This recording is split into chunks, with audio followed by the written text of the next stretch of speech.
Mystery Seekers, cerita tentang perjalanan hidup sang pemburu astral, kami selingi dengan sebuah video yang paling dibanggakan oleh KPL, yang mana video ini adalah yang pertama dari 3 video paling dibanggakan KPL saat melakukan perburuan astral.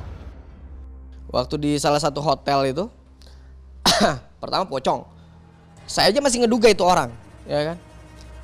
Saya yakin ini orang, karena kan jauh dan ini rumput. Tiba-tiba dia kayak ngejatoin diri, tak. Wah, ya dalam hati saya antara dua nih, dikerjain kru atau dikerjain warga, ya kan? Saya berpikir begitu. Saya kejar.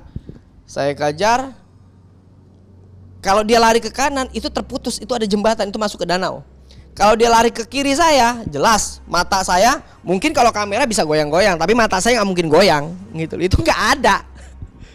Terus lagi pada saat setiap saya masuk ke tempat angker, yang dianggap angker lah ya, kalau saya nggak pernah percaya tempat angker tuh. Kalau saya percaya tempat angker, saya akan jadi penakut terus. Nah, pada saat saya masuk ke ruangan itu, ya saya orang yang kagetan, gitu loh. Kaget, mundur, wajar. Nah, sekarang logikanya, sekencang-kencangnya orang, taruhlah nih sosok penampakan, ini kamera, saya pen ke sini, itu udah nggak ada. Kalau orang pasti akan lari, pasti akan loncat. Dan pada saat loncat, saya tanya nih sama editornya nih, dengar suara orang lari nggak? Dengar suara orang loncat nggak? Itu aja.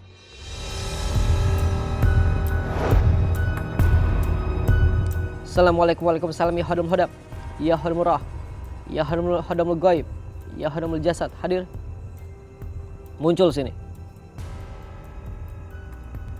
Pocong guys, pocong nih guys.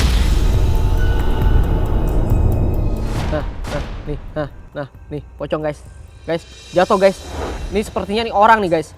Kita kejar guys. Nah, ini kayaknya orang nih mau nakut-nakutin saya nih. Jangan lari lu. Kemana lu? Muncul sini. Nah, astagfirullahaladzim. Nah, tuh guys, ini aksesnya terputus guys. Ini nggak ada apa-apa nih. Muncul sini, jangan cuma nakut-nakutin doang. Assalamualaikum warahmatullahi wabarakatuh. Ya hadamul hadab, ya hadamul rah, ya hadamul gaib, ya hadamul jasad. Hadir. Tunjukkan eksistensi kalian. Kurang ajar. Bisanya cuma nakut-nakutin dari jauh. Sini, muncul sini. Itu jelas banget itu. Saya sih masih ada kecenderungan itu orang itu mau nakut-nakutin saya itu. Karena di sini kan di pinggir jalan nih guys. Tapi pada saat dikejar itu nggak ada. Dan kalau dia ngumpet mindik-mindik atau lari, sebelahnya itu akses jembatan yang terputus. Ini saya masih cari-cari nih, karena jauh banget tadi di situ tuh. Terus saya kejar, dia lari nih. Assalamualaikum warahmatullahi wabarakatuh. Ya hadamul hadab, ya hadamul rah, ya hadamul gaib, ya hadamul jasad. Hadir. Muncul sini. Jangan cuma bisa nakut-nakutin aja kalian. Hei Mas Rofal Jin, tunjukkan eksistensi kalian. Hadir.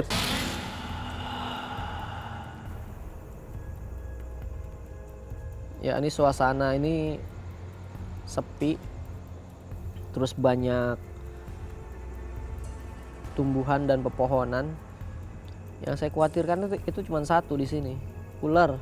Karena saya ngelihat kodok. Berarti kalau ada kodok, itu rantai makanannya tuh. Ya Mas Rofal Jin, muncul sini. Kalian itu dicari nggak nongol, nggak dicari kalian nongol. Makanya kalian pikir saya apaan? Mana kalian?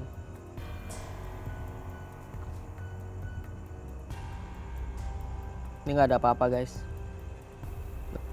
Nah itulah perwujudan dari jin. Biasanya itu cuman bisanya menakut-nakuti aja. Karena mereka nggak punya daya, nggak punya kekuatan untuk bisa menakuti manusia. Nah oleh karena itu, jangan pernah takut sama yang namanya penampakan atau sosok. Karena mereka hanya bisa menebar ketakutan, menebar kecemasan buat kita supaya kita takut. Jadi buat kalian, jangan pernah memiliki rasa takut. Takut itu manusiawi, tapi ketakutan itu bukan hal yang lumrah karena kita manusia derajatnya itu lebih mulia dibandingkan makhluk ciptaan Allah lainnya. Muncul sini. Assalamualaikum waalaikumsalam ya harum hodam, ya harum roh, ya harumul goib, ya harumul jasad. Hadir? Mana kalian? Muncul sini. Muncul. Saya cuma ngedengar suara-suara doang. Saya lari ke sana, kalian ke sana. Ke sini. Saya ke sini, kalian ke sana. Guys, ini ada suara nih, guys. Assalamualaikum waalaikumsalam ya harum hodam, ya harum roh, ya harumul goib, ya harumul jasad. Astagfirullahaladzim. Astagfirullahaladzim, la haula wala quwata illa billahil inna quwata faqu ini bisa dikal adem Quran la ilaha illallah Muhammadur Rasulullah. Mana sini? Astagfirullahaladzim, guys. Auzubillahi limatillahi tamati min syarri ma muncul sini.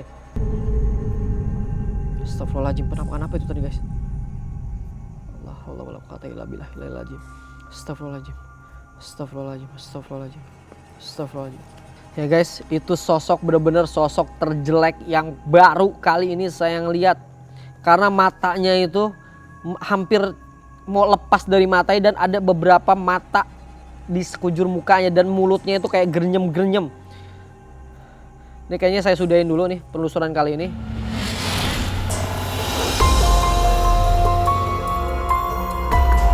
Mystery Seekers terlahir dari keluarga tentara. Profesi yang dijalani Ki Pranalewu saat ini memang sangat berbeda dari latar belakang keluarganya. Pria yang lahir di Jakarta ini ternyata sudah sering dan akrab dengan dunia tak kasat mata. KPL mengaku bahwa semenjak kecil dirinya sudah memiliki kelebihan bisa melihat makhluk-makhluk dari dimensi gaib.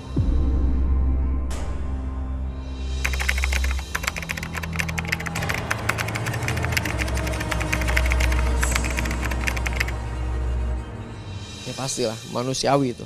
Apalagi saya terlahir dari seorang penakut. Bukan penakut berantem ya, enggak. Saya tukang berantem karena didikan orang tua pada saat itu. Cuman saya takut dengan yang saya anggap justru binatang-binatang yang melatah, bisa loncat. Buat saya nggak make sense. Itu kayak misalkan sebenarnya saya nggak takut sama reptil. Dulu saya pernah miara iguana, ya kan. Terus juga miara ular, berbagai macam ular. Tapi hal-hal tertentu aja. Tidak saya pegang. Tidak untuk saya mainin, hanya sekedar ya mungkin Ki ente spiritual ya kan, masa piaranya ikan ya kan. Ibaratkan seperti itu penggambarannya ya. Jadi ya nekat nggak nekat saya pernah miara seperti itu. Tapi kalau misalkan kodok, amfibi, saya memang benar-benar fobia dari kecil. Kalau dibilang nggak punya rasa takut, bohong. Setiap manusia punya rasa takut. Cuman bagaimana caranya kita bisa mengendalikan rasa takut itu bukan untuk selamanya. Kalau takut di tempat gelap wajar, tapi biasakan kita terapi di tempat gelap, pasti akan terbiasa. Takut sama setan, ya kembalikan lagi ke faktor yang pertama, berarti kan dari tempat gelap dulu, gitu loh. Setiap masalah pasti ada solusi. Kita cari dulu nih permasalahannya, rasa ketakutannya itu dari mana. Nah dengan begitu pasti akan ketemu. Kalau sudah ketemu, orang akan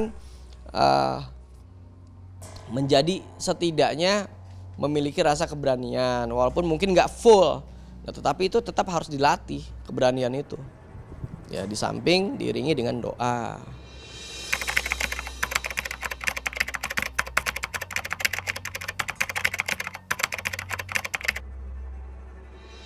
Ya fenomena kita orang yang akhirnya dicontoh ya kan, sebenarnya salah saya, salah kita sebagai seorang praktisi. Padahal sudah dijelaskan ilmu tanpa guru sesat gitu loh. Karena biar bagaimanapun ya ini zaman teknologi ya kan, zaman teknologi ada yang namanya aplikasi-aplikasi yang mampu membuat penunjang seolah-olah itu adalah penampakan gitu loh. Atau dia tidak pernah belajar sebagai seorang spiritual, atau nggak usah belajar spiritual deh, tetapi dia jauh dari agamanya, tapi dia bisa nangkap hantu, nangkap jin kok. Itu buat saya ngakak, sumpah ya kan. Karena biar bagaimanapun, wong saya aja sebagai praktisi ngejar-ngejar jinnya masih bisa kabur. Masa jin bisa dikeplok pakai teflon, jin bisa dikeplok pakai dimasukin di karung, terus diajak komunikasi yang seolah-olah di depannya itu ada sosok dia, ya kan. Wong saya jadi praktisi ini 19 tahun loh. Berarti kemampuan yang saya miliki sampai detik ini nggak ada apa-apanya dibandingkan mereka. Padahal istilahnya yang menjadikan trademark kan kita orang sebagai seorang praktisi, tetapi terlahir dari sebuah tayangan TV pertama kali, akhirnya menjadikan itu ya ajas manfaat. Kalau buat saya sih sebenarnya nggak masalah, asal ada edukasi yang benar di situ. Tapi kalau misalkan tidak ada edukasi, terus menjadikan hiburan, tetapi hiburan itu langsung ditelan mentah-mentah sama netizen, sama yang nonton, tidak disaring terlebih dahulu, sehingga sosokan jadi berani. Nah, jangan salah, kita nggak pernah tahu apa yang di depan kita nggak pernah tahu apa yang di belakang kita, gitu loh. Kita kan disajikan cuman pada saat ada penayangan, ya kan.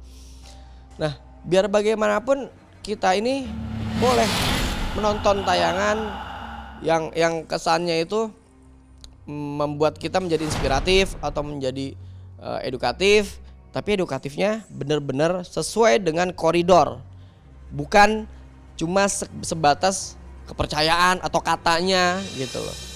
Buat saya bisa saya pastikan, artinya zaman ini zaman teknologi. Zamannya saya berarti masuk ke dunia entertainment pertama kali itu di tahun 2011. Mulai pertama kali. Untuk mendapatkan suatu sosok penampakan itu sangat sulit. Nah, sekarang ada yang namanya 3G, 4G, ya kan? Terus 4K, ya kan? Yang notabene untuk penampakan ditangkap pakai 4K impossible. Nah, sedangkan sosok pada saat dia mau merubah wujud sebagai sosok penampakan, ada yang namanya ops dan ada yang namanya ektoplasma. Ops itu kebagi dua. Ops yang dihasilkan oleh blitz cahaya dalam ilmu fotografi. Ada juga ops yang dihasilkan sama sosok. Nah, bedanya apa? Kalau ops yang dihasilkan sama blitz biasanya dia akan putih bening. Debu itu kena angin, terus ketangkap sama cahaya handphone atau cahaya kamera, sehingga menjadikan itu sosok-sosok ops. Tetapi kalau misalnya opsnya dia berwarna-warni, nah itu adalah sosok dari jin yang akan mencoba menjadi ektoplasma. Ektoplasma itu biasanya seperti ular gitu loh, seperti bayangan yang hampir menyerupai sosok tetapi belum ke sosok, sampai menuju ke perwujudan, sampai menuju ke sosok. Nah, kalau ditanya fenomenanya, ya itu disalahin kita orang.